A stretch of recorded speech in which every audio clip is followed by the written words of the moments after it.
একজন জনগণ হিসেবে, একজন নাগরিক হিসেবে আমার দাবি, যত লোক উপদেষ্টা আছে এরা ক্ষমতা ছাড়ার 1 মাস আগে সবার কাছ থেকে পাসপোর্ট নিতে হবে। নেওয়ার পর একজন করে জাজ করবে, যদি ক্লিন চিট পায় পাসপোর্ট ফেরত দেবে। ইতিহাসে সবচেয়ে খারাপ শাসক হিসেবে এই লোকগুলি চিহ্নিত হবে, এই সবগুলি লোক। ডক্টর ইউনূস যে কাজগুলি করেছেন সব ওই আগের শাসককে অনুকরণ করে করছেন। ডক্টর ইউনূসের জন্য এক আইন, আবার অন্যদের জন্য আরেক আইন। এটা তো আইনি শাসন হলো না। সংবিধান হলো সমস্ত আইনের উৎস বলি আমি সংবিধানকে, ঠিক না? তাহলে তো যেখানে আপনার সুবিধা হয় না আপনি মানবেন না, ওইটা যদি আমি না মানি আমার ছাড়বেন, আমরা তো ছাড়বেন না কি? আপনি যখন একটা মিথ্যা কথাকে জাস্টিফাই করতে যাবেন তখন আপনি সিরিজ অফ মিথ্যা বলতে হবে, এবং সিরিজ অফ মিথ্যা বইলেও যখন আপনি মিলাইতে না পারবেন তখন গর্তমি করতে হবে। এখন এই জিনিসটা এখানে হচ্ছে, সিরিজ অফ মিথ্যা এবং গর্তমি, এই দুটো জিনিস এখানে হচ্ছে।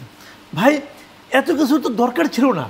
একটা সরকার পালাই গেছে, জাস্ট পালাই গেছে।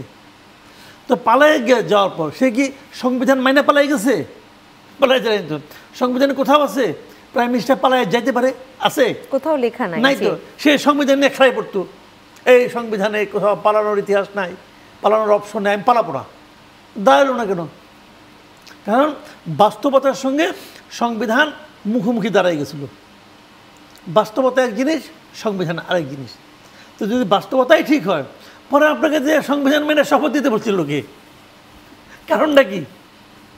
না করতেন, বলতেন প্রতিবার সামরিক শাসন যখন জারি হয়েছে, জিয়াউর রহমান সামরিক শাসন জারি করছে, এরশাদও করছে, তারা কি সংবিধান মেনে সামরিক শাসন জারি করছে? কয় নাই তো। তাদের মাথায় বুদ্ধি আছিল, তারা আইসা দিয়ে করছে কি গায়ের দিনে দখল করছে, করে বলে কি সংবিধান স্থগিত। যখন আপনি সংবিধানকে স্থগিত করে দিলেন তখন তো জি কোন আইনে করলেন? বন্দুকের আইনে করছি, বন্দুক দিয়ে করছি, পারলে প্রতিবাদ করো। কেউ তো প্রতিবাদ করতে পারে নাই। সংবিধান স্থগিত, স্থগিত করে ওনারা যা ইচ্ছা তাই করছেন। পরে আবার এটাকে রেটিফাই করে দিয়েছেন, গাইড জুড়ে করে নিয়েছেন, সবই হয়েছে। আচ্ছা, এখন আপনি ওই কাজে গেলেন না কেন? ওই পথে গেলেন না কেন?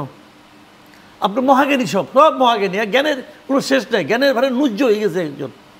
তো এত জ্ঞানী লোক আপনার সংবিধান মেনে যে শপথ দিয়েছেন, যখন নিছেন যখন, তখন এটা মানবেন তো। আপনি শপথ করছেন না ভাই, মানেন না কেন এখন? মানে না। আবার কী মানে মানে না? তারপরে সময়ের প্রয়োজনে মানি না। তো যদি সময়ের প্রয়োজনে যদি আপনার জন্য হয় তাহলে আমার জন্য হয়েছে। সংবিধান হলো সমস্ত আইনের উৎস বলি আমি সংবিধানকে, ঠিক না? তাহলে তো যেখানে আপনার সুবিধা হয় না আপনি মানবেন না, ওইটা যদি আমি না মানি আমার ছাড়বেন, আমরা তো ছাড়বেন না। তাহলে এটা কেমন কথা হলো? যে আইন মানে কি? আইন হলো এমন একটা বিষয় যা নাকি আপনার জন্য প্রযোজ্য, আমার জন্য প্রযোজ্য। আইন মানে আপনার কার কত হাইট এটা দেখে না, কার পকেটে কত টাকা এটা দেখে না, কার কত ক্ষমতা এটা দেখে না, সবার জন্য সমান। তো আমার এখানে আইন তো সবার জন্য সমান না। ডক্টর ইউনূসের জন্য এক আইন, আবার অন্যদের জন্য আরেক আইন। এটা তো আইনি শাসন হলো না। না, সে প্রশ্নটা তো উঠেছে যে কর মওকুফের বেলায়ও দেখা যাচ্ছে এক একজনের জন্য এক এক ধরনের আইন। হ্যাঁ, ওনার প্রতিষ্ঠান 2029 পর্যন্ত আইন মানে কর্মকুফ হয়ে গেছে ওনারটা।